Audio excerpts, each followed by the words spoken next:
very honored here to present an award for Denise Elerick.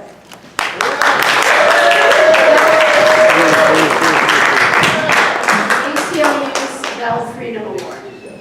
I'd like to give a brief background of Denise. She's here with her husband, Bruce, and her and at home she lives in Aptos with her 2 dogs and her 2 children. So they're not her children anymore, right? So she was a dental hygienist during the AIDS epidemic. She witnessed the shame and stigma around the people who were HIV positive and were denied access to dental care, access to compassionate care and dignity. She volunteered with Santa Cruz AIDS Project in the mid-'80s as a personal care assistant. She lost a friend to AIDS in the '90s after having contracted the disease from sharing needles and began seeing her patients affected by substance use disorder related to opioid prescriptions and heroin. She began volunteering with community prevention partners in the Safe RX Santa Cruz County to address prevention of substance use disorder. I had 3 beers. With regards to prescription drugs, which can be a gateway to heroin use after the prescription supply becomes unavailable. In 2017, she joined the Syringe Service Program Advisory Group mandated by the Board of Supervisors.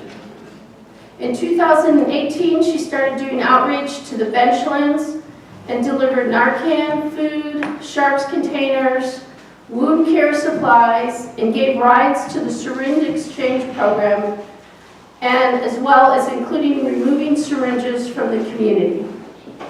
Clients of the program taught her that dignity and access to health care should not just be available for those who can go to a pharmacy or a clinic. In 2018, during Public Health Week, she launched a harm reduction coalition with many supporters, and it has now grown to 150 supporters and volunteers.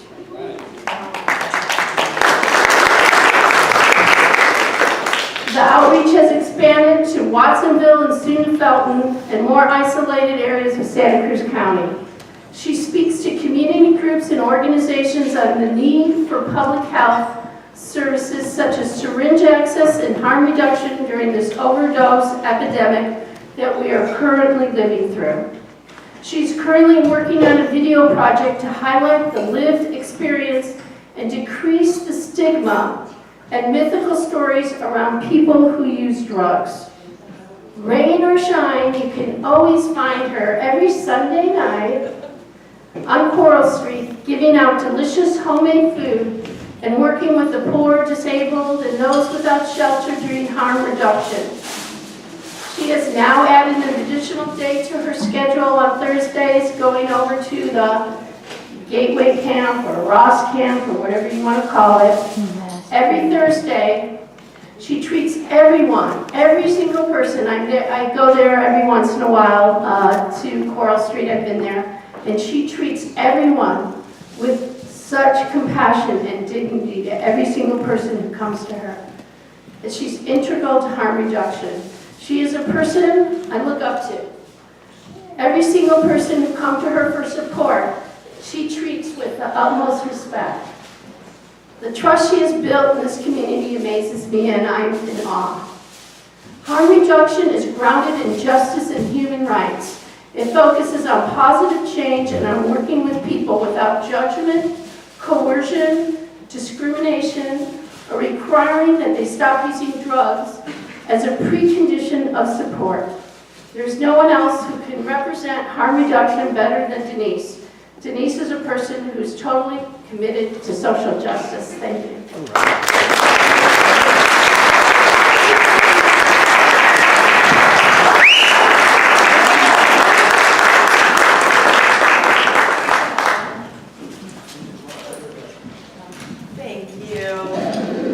Thank you, everybody. I feel so blessed to be in this room with so many fantastic people. I met Cynthia this morning. story. She's already helped me out with somebody that just received a 90-day order to vacate.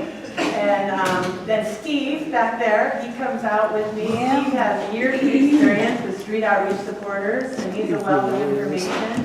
And Simonton, my daughter will never watch a beauty pageant on television like I did because of you.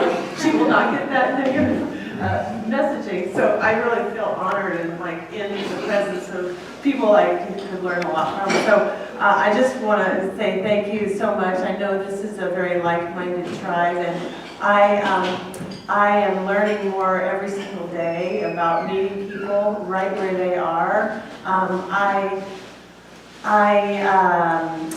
I need to learn a few things. I need to learn when to be pushy and when to be patient.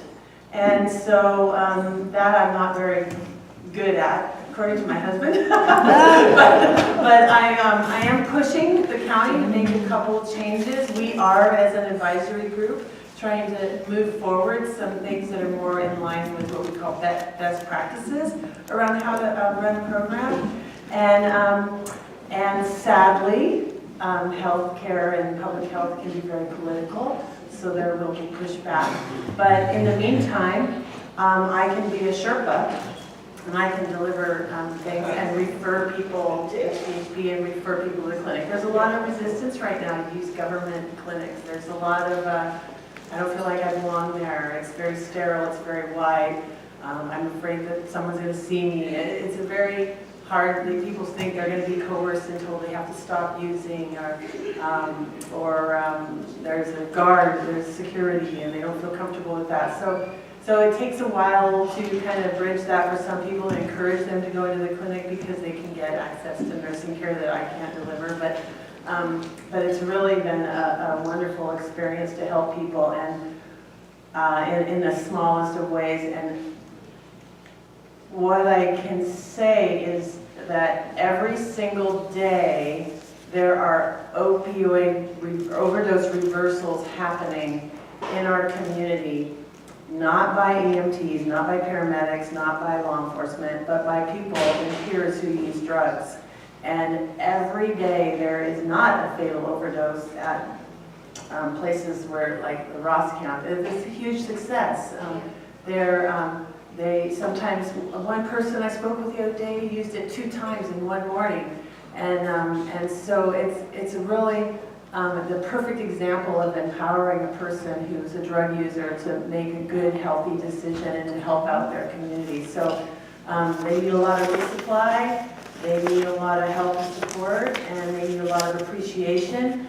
Sometimes they ask me, why are you doing this? And you know, because I'm quite a bit older than some of them, but their health, it improves my health, and you know, we have this healthcare for all, and we all do better when we all do better, and that applies here. And I have seen several of our patients that have grown up in this community who are now just wonderful people, but they're on the streets and they're struggling, and they are our neighbors, they're our community, they deserve health care, and they deserve dignity. And I can tell you for a fact that they are just as frustrated with syringe litter as everyone is. And they are picking up syringe litter like you cannot believe. I have somebody will come by with a sunglass case and it's just stuffed with syringes. He says, I don't want any back, I just picked these up.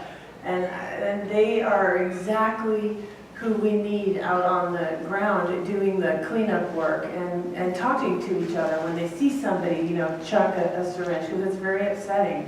But this community doesn't even know what it would look like without a program, because we've had a program since the late 80s. So we already have the solution in place, and we didn't have the CDC coming down on us after 2014 saying you better start a program because your community's at risk, because we had one already going. So we have a lot of improvements to do. In March, the Santa Cruz AIDS Project is working with me and the Harm Reduction Coalition, and we've invited a speaker down from Oakland, and she used to live in Santa Cruz and volunteer with street outreach supporters.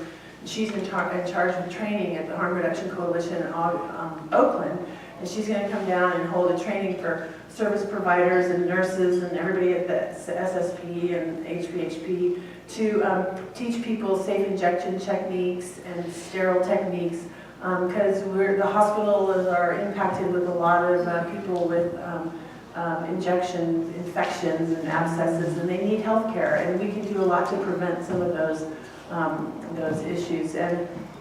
And then we'll take it out into the community, and also wound care. People are taking care of their friends. They're taking really good care of their friends in this time. So we are also, the county is rolling out a ton more medication-assisted treatment, more than we ever have, and it's still not the perfect answer. We just can't force people to stop doing what they're doing. And you're all harm reductions. If you came here today wearing a seatbelt or a bike helmet or crossing a crosswalk, you're now harm reductionists. So we are doing the same thing with substance use. We can't stop it. It's a part of our culture. It's always going to be around. Yes, we're living in a very strange time. We're also living into a time where we don't embrace science and data. And this is Santa Cruz, and we embrace science and data. So I just really look forward to the future and branching out more in Watsonville. Some very exciting outreach from Watsonville, the Salvation Army. They want very much to have services down there for their winter shelter and their day use services. They see the need, and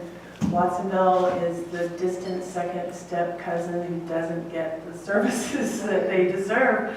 And they have very few hours of clinic support, so it's going to take a lot of effort to work with the county, with other community-based organizations, and we all want the same thing. We want people to have access to health care and connection with other people, not alone, not isolated, not shamed, not stigmatized for their use. So anyway, thank you very much. I hope I can honor this award and continue to do more work in the community, because this was pretty unexpected. And